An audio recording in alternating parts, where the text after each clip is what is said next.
Hello everybody, welcome back to OMB Reviews. I am the critic who is a cynic. Hope we're doing well. Today we're doing a box office preview for this upcoming weekend, which sees the Garfield movie potentially taking the #1 spot away from Furiosa. Remember that when it came to the Memorial Day Monday numbers, Garfield actually got that #1 spot, and Furiosa fell all the way down to the #3 spot.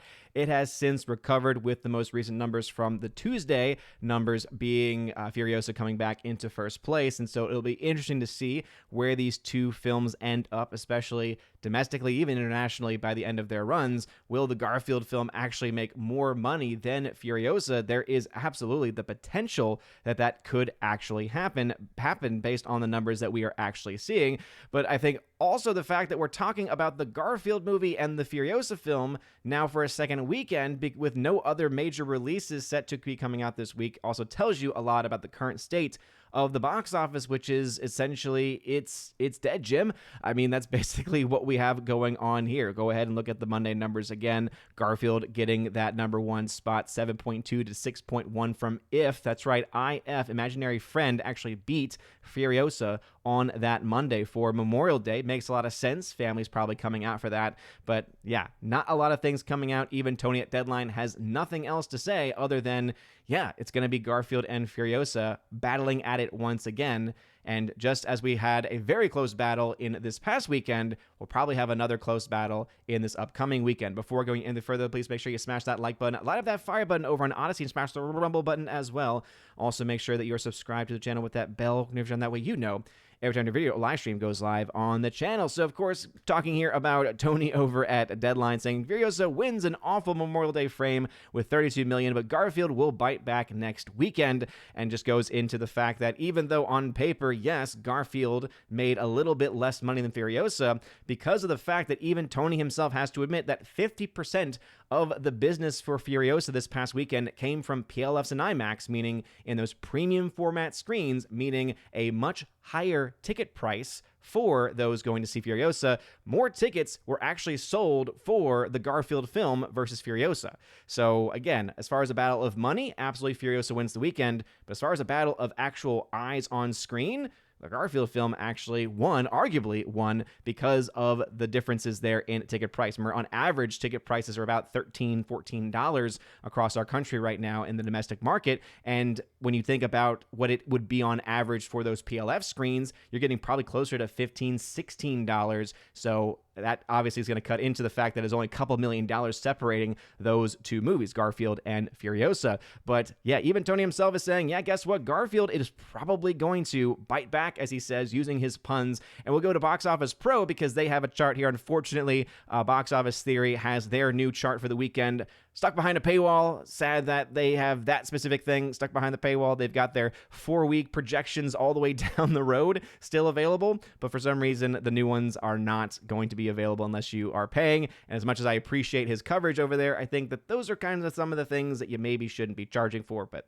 that is just me. But Box Office Pro has these numbers here saying that they expect the Garfield film to come in the #1 spot. So very interesting to see them have that in the second weekend numbers there, expecting it to make around $12 to $18 million. So a pretty decent hold. So it had opened the 3-day numbers in the $20 million range. Remember that Furiosa got about $26 million in its opening weekend over the 3 days, getting upwards to the low 30s by the end of Memorial Day. Garfield film having a very similar showing as well, really only tracking behind Furiosa by a couple of $1 million.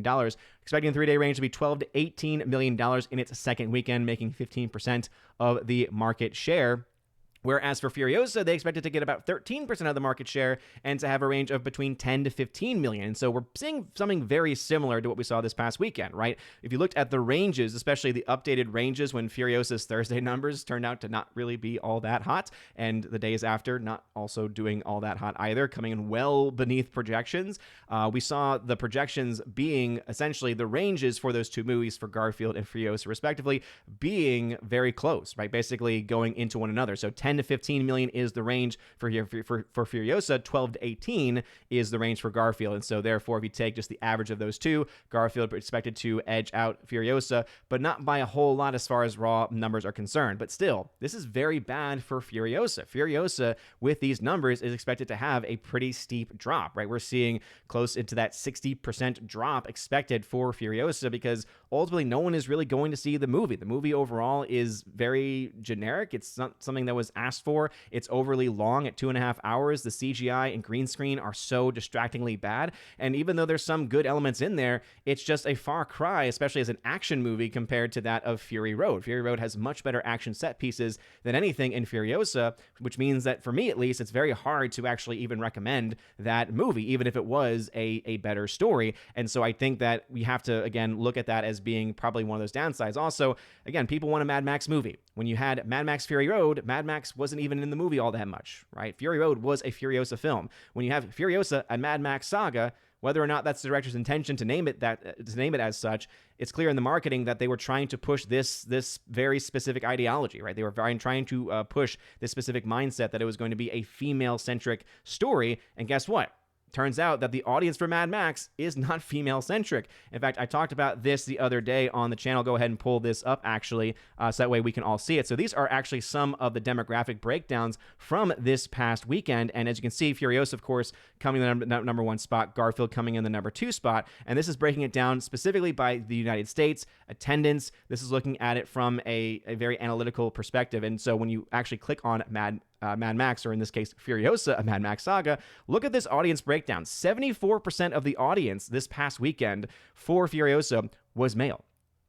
So we're talking about a very predominantly male audience, even more so than we've seen for some other franchises. I think sometimes for Marvel films, we see it actually closer to 60-40 almost, male to female. So this is obviously a much more male-dominated. So the fact that they are trying to push very similar narrative or very similar choices to what we've seen with Star Wars, right? When Star Wars was announced and they had the central character being Rey, and they were trying to reach out to, and this is something that they themselves, as creators, even admitted to doing. Kathleen Kennedy saying, yeah, we want to try to reach out to female audiences and try to bring them in, when the reality is Disney bought that specific property because they were already known as being a girl brand. And so they wanted to have more male-dominated IPs. So the way that you make success out of that is not by turning a male-dominant IP into a female-dominant IP, especially when it's not going to actually work, because even when you are pushing these narratives, whether it's with Fury Road or now with Furiosa, right, with these focal points being very different than what audiences that actually like the franchise expect, guess what? It still ends up being a male-dominated audience. You're not actually driving out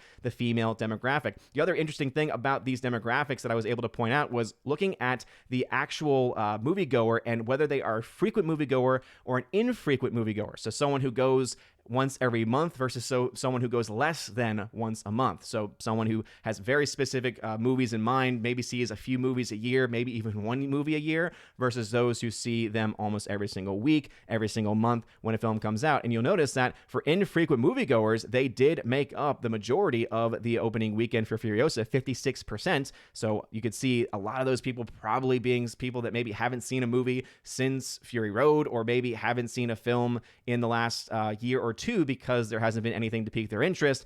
They overall were intrigued by the concept of this movie, probably ultimately being let down by it. Whereas if you look at a film like Garfield, which, remember, if we look at the actual fact that Furiosa had much more premium format screen tickets, that means it had less people going to go. Look at what Garfield was able to do. Not only was it a closer 50-50 split, actually getting a higher female demographic, probably a lot more moms there, but you also had 74% of the audience being infrequent. So a lot more people who typically don't go to the movies being drawn to, probably, again, parents who don't go to the film all that often saying, hey, there's finally a movie for me to bring my kids to. I should probably go and see that. Guess what? Garfield was able to do that. We see a very similar metric here also with the film If, right? 81% of the audience, and this, of course, has been out for a few weeks now, but still 55% versus 45%, so more female demographic represented there. We could, again, just imagine, okay, yeah, a lot more moms, a lot more kids going to see those two movies, whereas for Mad Max, this is an adult genre, this is an adult brand, but it's also a male-dominant brand.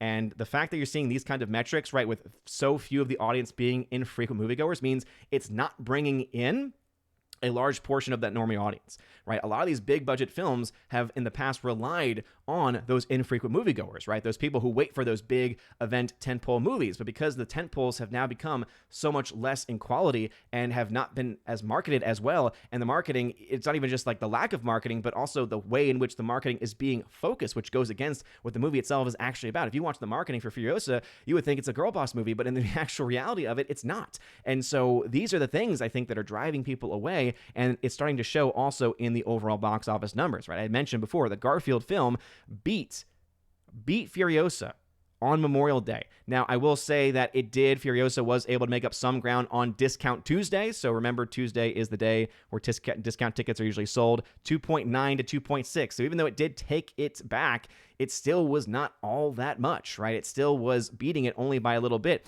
If you look at the totals, 35 million versus 33 million.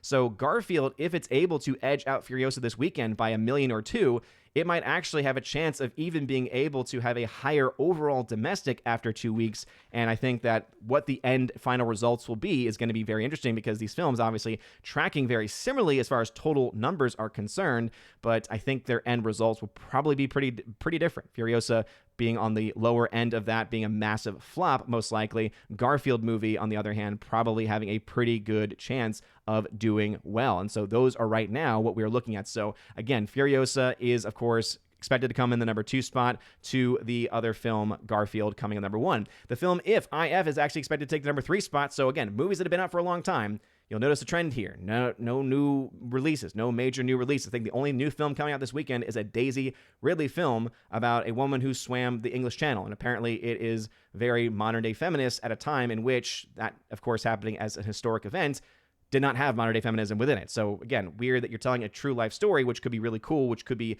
really moving, that you could, tell a new generation about a person that no one's ever heard of before potentially. And instead you're going to throw modern day identity feminism into it. It's just, again, kind of silly for them to do so. But IF expected to take the number 3 spot, 6 to 10 billion. So you'll actually even see here, if Furiosa ends up going on the lower end of its estimates, you might even see IF, right? You might even see If be able to come in that number 2 spot. It was able to do so on Monday.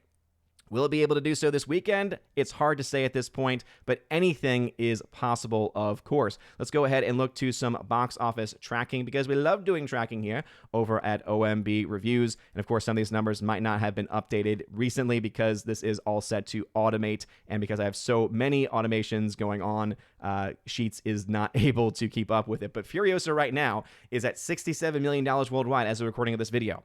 That means right now, based on its budget, it is 200 plus million in the red. This is not even taking into account that split that you see between the domestic and international, right? They only get 40% of those international dollars, so it's actually higher than that. But also, that means it's only gotten 4.4 times its budget. On the flip side, you have the Garfield film, which is already, after 1 week, and obviously it did get an early release internationally, but it's already at 1.7 times its budget. So whereas that film's already broken $100 million worldwide, is around 29 million. And again, when you take the splits into account, it's going to be a little higher than that, probably closer to 40, 50 million in the red. It's on track and on pace to make its money back.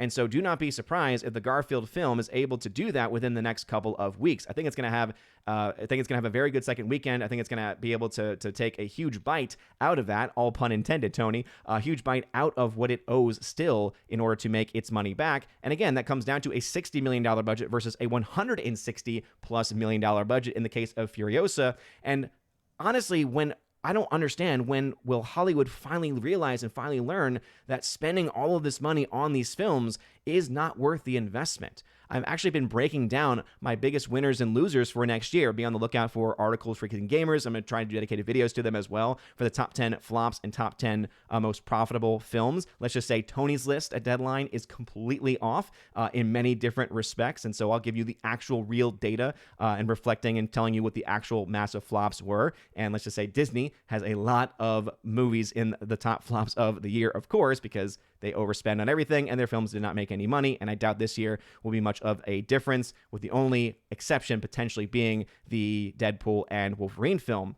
But with that being said, when will they be able to learn that overspending on films that people do not actually want to go and see, or at least movies that people would rather wait for them to come out on physical media, rather wait for them to come out on VOD services, and again, not making up for that, not being able to realize, okay, if most people are going to watch it on VOD, if most people are going to watch it on Blu-ray 4K, maybe on our streaming services, maybe even after that, okay, how do we then curtail the cost, the massive cost, the overspending of these films and all these projects? Because until that happens, guess what? Any projections or any potentiality for a follow-up to Furiosa, I know the director said he was interested.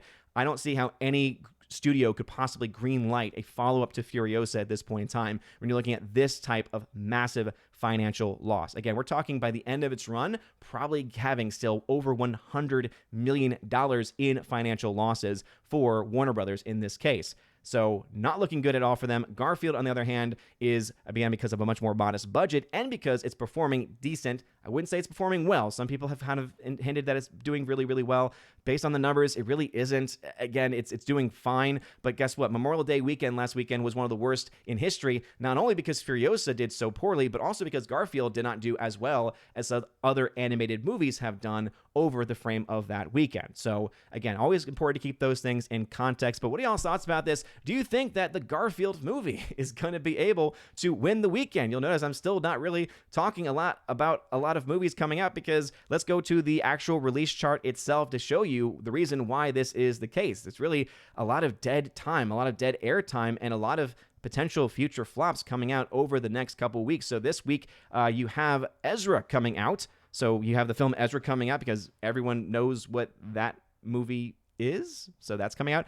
Haiku, the Dumpster Battle from Crunchyroll. So that might make the top 5, maybe, because of how low the numbers are going to be. Because obviously I know animes tend to do pretty well in their opening weekend. In a Violent Nature, Summer Camp. Yeah, all of these films look very, very good, don't they? In fact, I'm not even seeing that film, maybe, Young Woman in the Sea. So it's a limited release from Walt Disney. So, okay, it's going to be a limited box office flop, I assume, for Disney, because they probably overspent on that with Daisy Ridley being in the movie. But let's see, next weekend you've got Bad Boys Ride or Die. I'm sorry, there might be some Bad Boy fans out there still, but I don't think there's going to be much of a market. Apparently, Sony has said, oh yeah, we're not worried. It's all going to be good. Everything's fine. Imagining what they probably spent on that movie, probably won't be fine. The Watchers, this is the daughter, I made this mistake on the stream earlier the week, but the daughter of M. Night Shyamalan's film, The Watchers. That actually looks kind of interesting, not gonna lie. I might actually want to go see that movie, but again, we wouldn't say massive blockbusters from any of these. It's really not until you get to June 14th, Inside Out 2, and even that one, there's a lot of speculation as to whether the $80 to $100 million projections right now, which are being put out there for its domestic opening weekend, are maybe not well-founded. And I think based off of where we have this Memorial Day weekend setting, with films like Furiosa coming in so underneath projections, with the Garfield film not really doing all that much as far as family box office, yeah, Inside Out 2, a Disney property. Remember, Disney has a lot of problems with families, has not been able to make up for the problem that it has with families. And I think it's going to show once again, and I think that you're going to find Inside Out 2 has a good chance of being a flop. We'll have to wait and see, though, obviously. Always take these numbers with a grain of salt. Always understand that things can change outside of our control. Maybe the marketing campaign for it is very effective, is very good. But I know for me, someone who liked Inside Out 1, I don't really have an interest in watching Inside Out 2 in theaters. Something that I think a lot of families would probably feel the same, saying, yeah, you know what? I'm not going to spend all this money on tickets, on popcorn, on drinks, just to watch a movie that I could watch in maybe a month or two on Disney+. I think that's the mindset a lot of families are having now, and I think Disney has a big problem on its hand because it's not able to drive these families out the way that they used to. So let me know your thoughts about this and anything else I mentioned in the comment section down below. If you like this video, smash that like button, a lot of that fire button, honestly, smash the rumble button as well. You guys are all amazing and beautiful people. Have a wonderful rest of your day, and as always, God bless.